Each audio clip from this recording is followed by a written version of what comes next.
Isso não é um teste, a Ponte Preta ganhou um jogo.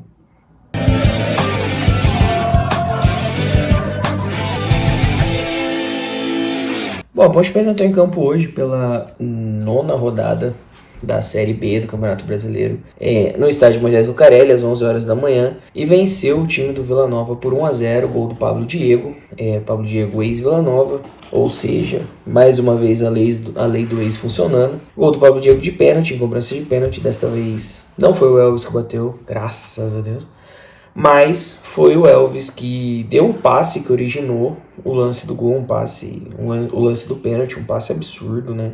Uma enfiada de bola pro Mailton, que fez uma boa partida, acho que talvez um dos melhores em campo hoje. E ele sofre o pênalti, e aí na cobrança do pênalti, o Pablo Diego faz 1-0 pra Ponte, no momento em que a Ponte era até melhor no jogo. Mais uma vez a Ponte entrou com a sua postura de jogar de maneira reativa, né? Ainda mais que estava enfrentando o melhor time do campeonato em pontos perdidos, né? Porque o Vila Nova tem um jogo a menos do que o Vitória. A Ponte entrou com a sua postura, em linhas baixas, jogando no contra-ataque, tanto é que teve menos posse de bola do que o Vila Nova no jogo. Mas dessa vez, pelo menos, a Ponte teve uma ideia do que fazer com a bola quando recuperava ela, né? Uma partida excelente do Elvis, acho que disparado o melhor dele na Série B. Participou ativo no jogo o tempo todo, né? E quando o Elvis tem espaço, quando o Elvis consegue jogar, a Ponte Preta muda de patamar, isso é um fato, né? A categoria que o Elvis tem para trabalhar a bola, acho que poucos jogadores na Série B têm. Acho difícil você pensar em outro que tenha. E nesses momentos em que ele conseguia jogar, todo momento em que a bola passava pelo pé do Elvis, a Ponte conseguia jogar. Mas a Ponte segue fazendo algumas escolhas que não fazem sentido, como por exemplo, sacrificar o Leonardo para jogar praticamente como um ponta. Isso acabar boicotando as subidas do próprio Maílson, que o grande diferencial dele é a ofensividade, mas acabava que o espaço ficava ali mal dividido entre ele e o Leonardo. Essa opção do Matheus Jesus jogar na linha de ataque, tanto é que o primeiro tempo do Matheus Jesus foi muito ruim, muito abaixo, né? Ia sendo mais um jogo, mas no segundo tempo, quando o Matheus vem jogar por dentro, ali complementando o Elvis, o Matheus melhora muito. O segundo tempo do Matheus foi muito melhor, outro jogador, foi muito mais participativo, muito mais ativo, participou de lances importantes para a Ponte, que poderiam até fazer com que a Ponte tivesse um placar mais elástico. Diferente do Kaique, o goleiro do Vitória fez algumas defesas importantes. Hoje o Kaique foi pouco ou quase nada acionado. Eu só me lembro assim de um lance de uma bola cruzada ainda no primeiro tempo, que ele cortou ali, rasteira, mas assim, nada de muito perigo que assustasse muito.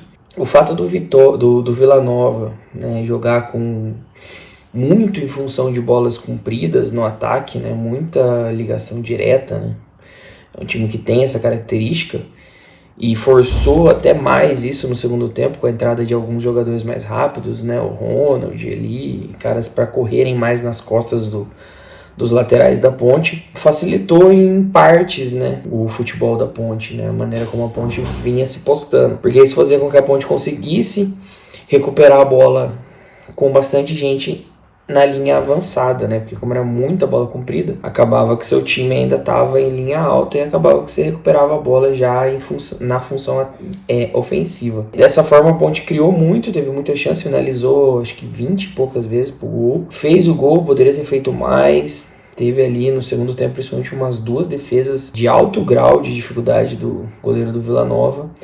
Mas isso não quer dizer que tá tudo bem, né? Longe disso, né? A Ponte foi mais uma vez, dentro da sua própria casa, um time que optou por jogar de maneira reativa. O Felipe Moreira demorou muito para fazer as alterações. A primeira alteração ele foi fazer já com 31 minutos do segundo tempo, no momento em que o Vila já tinha feito 3 alterações. Lógico que você vai assim, o cara mexeu porque estava atrás do placar, precisava mexer mais sim. Mas tinha jogadores visivelmente cansados em campo. A Ponte ali a partir dos 25, 27 minutos do segundo tempo já não via mais a bola no meio campo, perdeu completamente o meio campo. O Filipinho cansado e amarelado Leonaldi cansado, Matheus Jesus cansado, a recomposição muito mais lenta, o Mailton exausto em campo, fazia muito tempo que não jogava uma partida inteira, sobrecarregando o zagueiro. E mesmo quando fez as alterações, o Felipe Moreira é aquela coisa, né? Ele tira um cara e põe outro, tira um cara e põe outro. Ele não faz uma alteração de mudança tática ou mudança de função. Por exemplo, o técnico do Vila Nova tirou um volante e colocou um atacante para correr nas costas do Arthur, porque o Arthur estava tendo muito espaço para descer, né, no primeiro tempo.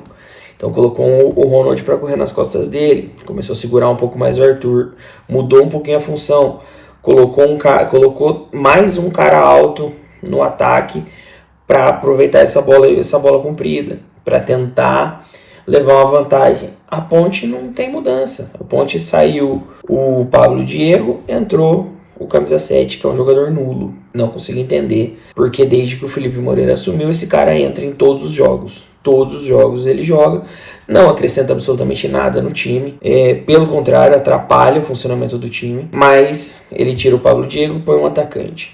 Aí ele tira o Elvis para pôr o Cássio Gabriel, ou seja, um meia por outro. Aí ele tira o Leonaldi para pôr o Ramon, ou seja, um volante por outro. Ele tira o Mailton para colocar o Everton, ou seja, um lateral por outro. São só trocas, e todas as trocas, como ele mesmo disse na coletiva, todas motivadas por cansaço. Ah, não é que eu demoro para trocar, é que eu preciso ver se o jogador vai aguentar.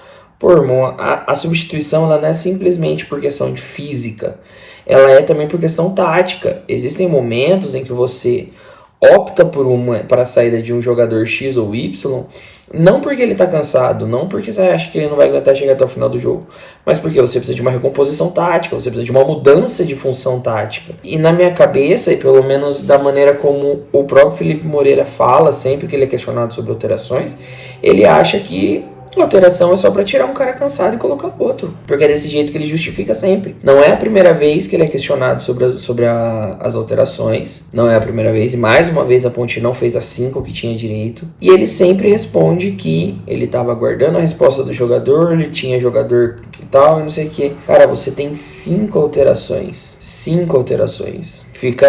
você tem que pensar direito o que você está fazendo. Você vai ter alterações que você vai fazer por questão física, vai ter alterações que você vai fazer por questão tática, e deveria ser a maioria delas, e vai ter alteração que você vai fazer por questão estratégica, de paralisação de jogo, de segurada de uma retomada do time adversário, de um crescimento do time adversário, ou algo do tipo. Então existem várias motivações para você fazer uma alteração. Não é simplesmente porque o cara tá cansado ou não. E o Felipe Moreira, ele não entende isso, parece. Ele não entende.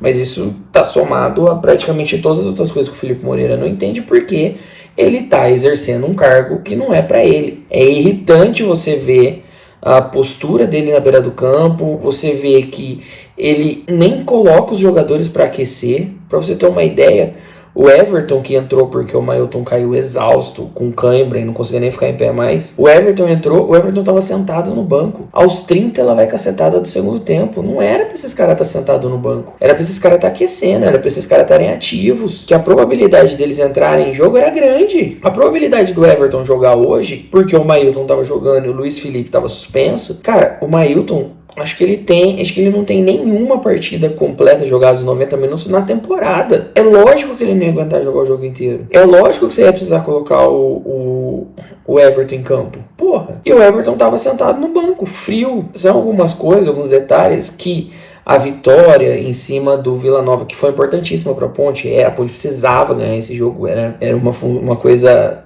inegociável o resultado hoje, mas a vitória em cima do time invicto, do melhor time do campeonato até então, não sei o que, vai mascarar tudo isso. Mas a verdade é que a Ponte ganhou apesar do senhor Felipe Moreira, porque o que ele pôde fazer para atrapalhar o desenrolar do time, ele fez. A Ponte já teve técnicos que foram desligados e substituídos por motivações bem menores, por questões bem menores. A manutenção do Felipe Moreira continua sendo uma afronta ao torcedor pontepretano, que foi hoje em baixíssimo número, mas apoiou, cantou, novamente.